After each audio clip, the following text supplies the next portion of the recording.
following yesterday's expansion of the ultra-low emission zone, Mayor Sadiq Khan spoke to GB News' political editor, Christopher Hope, and he said that action needs to be taken on air quality. Listen, I'm always sorry for anybody who's suffering adverse consequences because of our policies, but at the same time, I've got to be honest with people and say I've been meeting bereaved mums who've lost their children because of air pollution.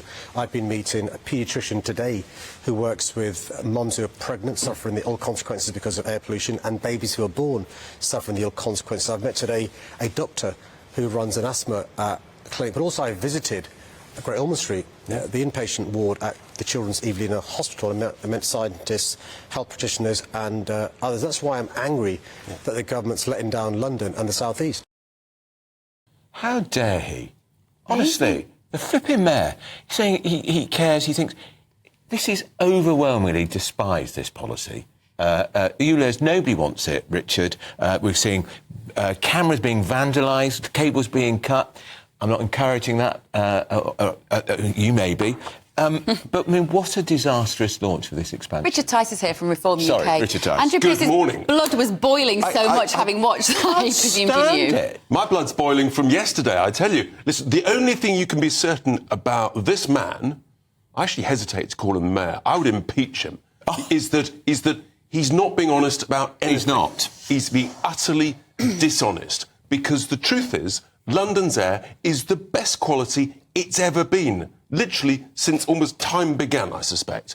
And we've got our areas is within the top 25% of major global cities. And the truth is, when you look at the reports that come out, the first ULEZ has made no difference whatsoever, less than 3% to the quantity of nitrogen dioxide. You look at the report about asthma, again, there's no evidence that it makes any difference to the quality of asthma or children's lungs.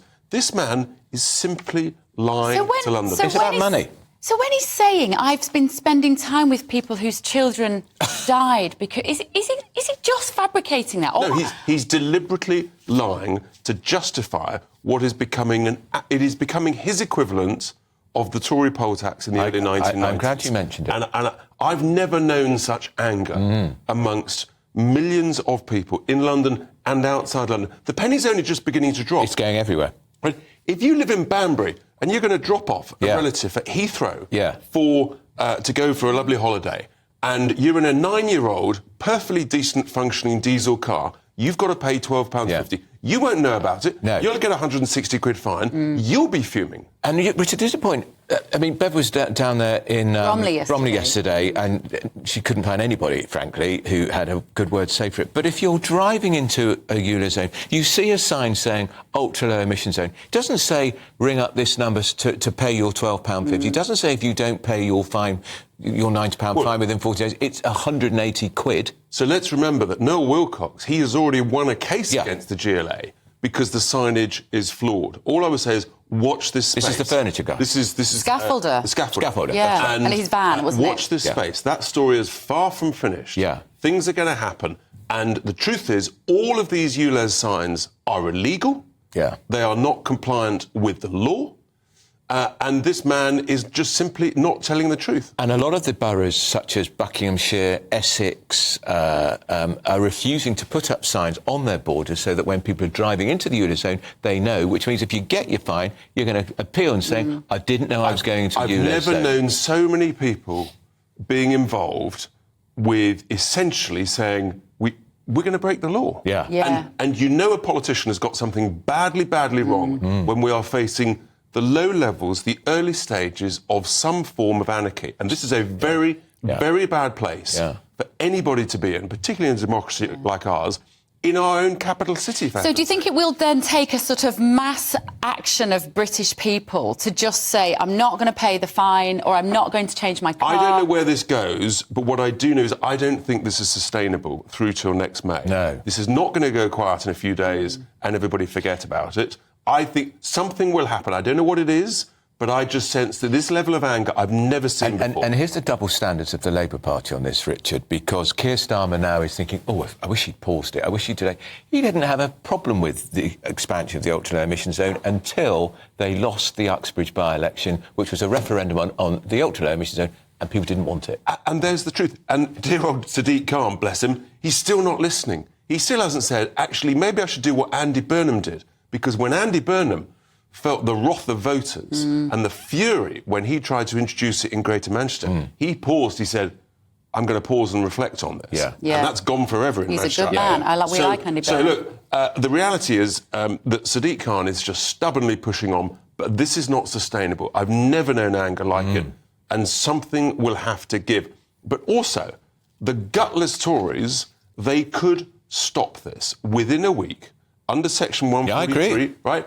But Mark Harper, again, I'm afraid, I'm going to call him out, he is a liar. That's the Transport Secretary. Right? He's the Transport Secretary. He is lying when he says he does not have the power. He does, under Section 143, Clause 1. The point is, bosses lead, right? Lawyers advise, you then take that advice and decide whether you listen to it or whether you lead. And Richard, it's also a gift for the Tories because they use that power under that Greater London Assembly Act to ban the introduction of the expansion. If Sadiq Khan's lawyers then get it overturned, the Tories say we were on the side of the ordinary families, the ordinary drivers, the ordinary motorists, and we're going to fight it again in the courts and we'll fight it. But it's even more simple than that. It would take many, many months to go through the Court of Appeal and the Supreme Court, during which time the government, with their large majority, could just tweak the wording of the Act if necessary in order to make it absolutely crystal clear that this is illegal and is wrong. They won't do it. They are trying to seek political advantage.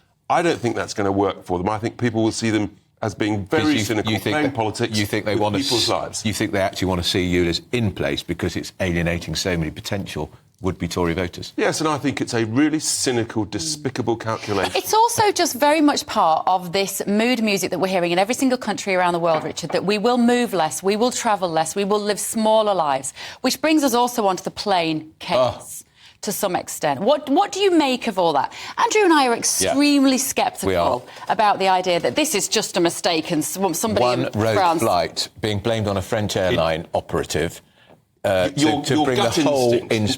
whole Never underestimate on Bank Holiday Monday. Gut instinct says, one little bit of data, one flight that just happens to be on Bank Holiday Monday. I'm very suspicious. You know, the jury's out, time will tell. But here's the point. Where was the backup? There isn't the backup to the backup. Yeah, I know. I mean, this is so important to our infrastructure, and yet one system doesn't seem to have a credible, functioning backup. It is a sign of broken Britain. It is a sign of basket case Britain. It's an absolute disgrace. You know, the government owns 50% or 51%, I think, of the National Air Traffic Service. And there's a bloke again. Once again, he's out there on other media this morning saying, as though it's a problem, but really sorry. This bloke's paid 1.4 million. I'm glad you mentioned it. Just doubled in a year. Where's the accountability? Where's the responsibility? Where's the transparency? If we don't hold people to account and start firing some useless, incompetent, bungling bureaucrats, this country will never get back on its feet. Let's name him. He's the boss of this blooming UK Air Traffic Control Authority, Martin Rolfe. He got a basic salary of £477,000, bonuses, £550,000 bonus for total incompetence. Plus a long-term share incentive scheme, which took him up to 1.4 million quid. Can we just ask you about this story? I'm surprised this hasn't had more pickup yet, Richard, and maybe it's in its early stages. This is about an airbase in the UK which could host American nuclear weapons. And we haven't had them in this country since... 2007. Thank you, 2007. Why? Why would we agree to have nuclear weapons on our soil at a time when America and Russian tensions are so huge? Why? Very simply, I think this is very good news. I hope it's true. We should celebrate it, our strong, enduring relationship with the United States, because it's called a deterrent. And if you don't have a deterrent, whether it's shoplifters and feral youths, right, whether it's what's going on with ULEZ, whether it's what's going on in Ukraine, the reason that Putin went into Ukraine was because he wasn't afraid of the consequences. Does it not make us a target, though? No, nonsense. It's exactly the opposite. It's called a deterrent, and that's why you have... The best way of guaranteeing peace is to prepare for war. That's what's always worked. And there's a reason why Putin never went into any of the other Eastern European nations. Why? Because they were members of NATO. Here's the thing, Richard. We've got a pretty tricky relationship with Joe Biden, the President of the United States, who clearly wants this to happen. It's going to go to this base, potentially, if it happens, be in Suffolk. Can we not then say, OK, Mr. President, special relationship, where's the trade deal, mate? Where's the post-Brexit? I know it's... Look, I it's think bargaining. It's all bargaining. There's all of this stuff goes on. But let's be very clear. The defence of our realm, of our citizens, is a very long-term strategic game. It's way beyond one-term president, two terms president. These are 12 to 20-year projects. And I think we should welcome it. I think it's really encouraging. America is our friend. It is a strong friend. We know that we're going to get much more security assistance from the United States than we are from the European Union, for heaven's sake, a bunch of bungling bureaucrats. So, no, I think we should welcome it. We've got our own Trident nuclear defence. We have to boost this, and we have to make our citizens secure. People have to respect the deterrence in the United Kingdom. But these would be under US military control, nuclear weapons here. As they were in the 80s. As they've always been. But we have a long-term strategic partnership. And they're not going to do something, completely without our knowledge and working together. We are the two most significant members of NATO. It's a deterrent. There's a reason why Putin didn't go into the East European states. Fascinating. It's called a deterrent. OK. Thank you, Richard. Lovely to see you. Good to see you. Very good form today, Richard, must be said. Now